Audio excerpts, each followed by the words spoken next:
Assalamualaikum warahmatullahi wabarakatuh.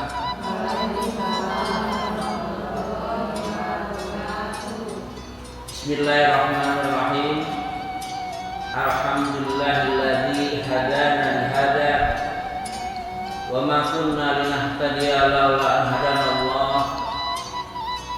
Asyhadu an la ilaha illallah wahdahu la syarika lah wa asyhadu anna Muhammadan abduhu wa rasuluhu la nabiyya ba'dah. Allahumma sholli wa sallim ala sayyidina Muhammad wa ala alihi wa sahbihi wa man tabi'ahum bi ihsani ila yaumiddin. Amma ba'd, faqala Allah ta'ala fi kitabihil karim, a'udzu billahi minasyaitonir rajim.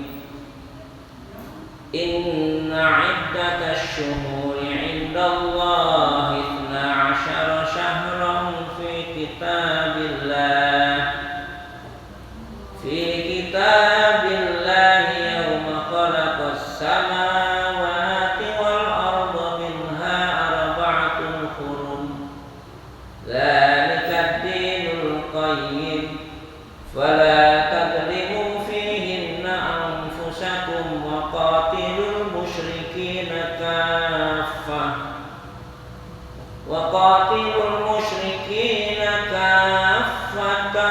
kama yuqatilunakum kaffah wa'lamu annallaha ma'al muttaqin. Sadaqallahul adzim. Alhamdulillah, segala puji bagi Allah, yang mana pada hari ini kita insya Allah masih dalam petunjuk dan hidayah Allah. Barang siapa orang yang mendapat petunjuk dari Allah, maka tidak ada satupun yang bisa menghalangi. Dan barang siapa yang disesatkan oleh Allah, maka tidak ada satupun yang bisa memberikan petunjuk. Oleh karena itu, ibu-ibu yang saya hormati yang hadir di Majelis Taklim As-Salam di malam Ahad ini, insya Allah kita termasuk orang-orang hamba Allah yang senantiasa di dalam naungan hidayah Allah. Karena hidayah adalah merupakan petunjuk, dan tidak sedikit orang yang menafikan petunjuk. Bahkan kalau ada nasihat, dia memberikan respon sepertinya mengganggu dan merepotkan. Nah, ini bagi orang-orang yang tidak mendapat petunjuk. Mudah-mudahan kita berharap kepada Allah, insya Allah dengan kita selalu berusaha di dalam jihad fi sabilillah, berjuang di jalan Allah. Karena ciri-ciri orang yang husnul khotimah, ada istilah husnul khotimah, ada istilah su'ul khotimah.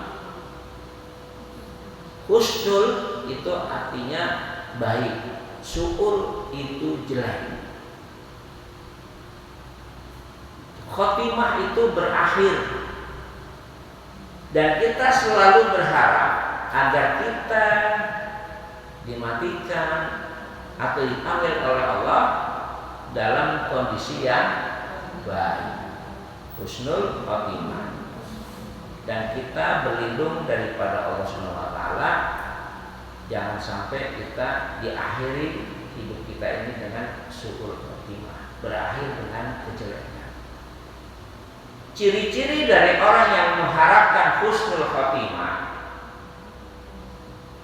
ciri-ciri orang yang mengharapkan berakhirnya dengan kebaikan, dia selalu cinta dan senang kepada perbuatan baik.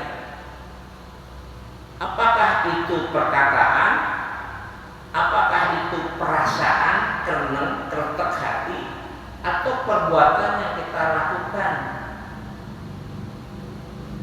Maka husnul khotimah, kita biasakan dengan berbuat baik.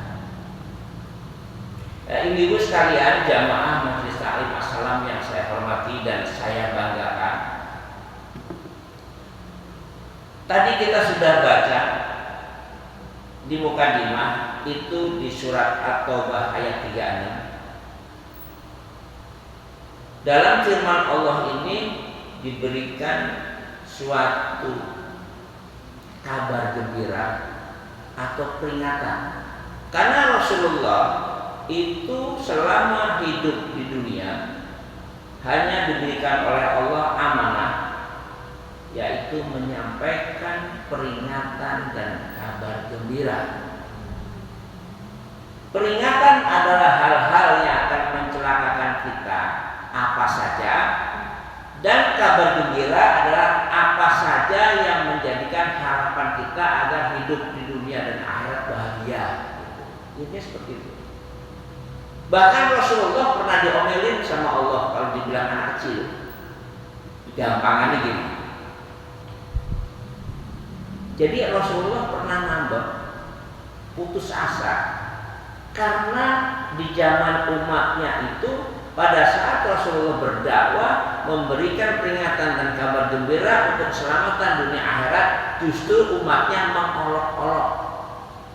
Bahkan ada yang mengatakan Rasulullah itu salah satu orang ODGJ, ya, orang dengan gejala gak waras itu. Sehingga Rasulullah dengan kondisi umat seperti ini ngeluh sama Allah.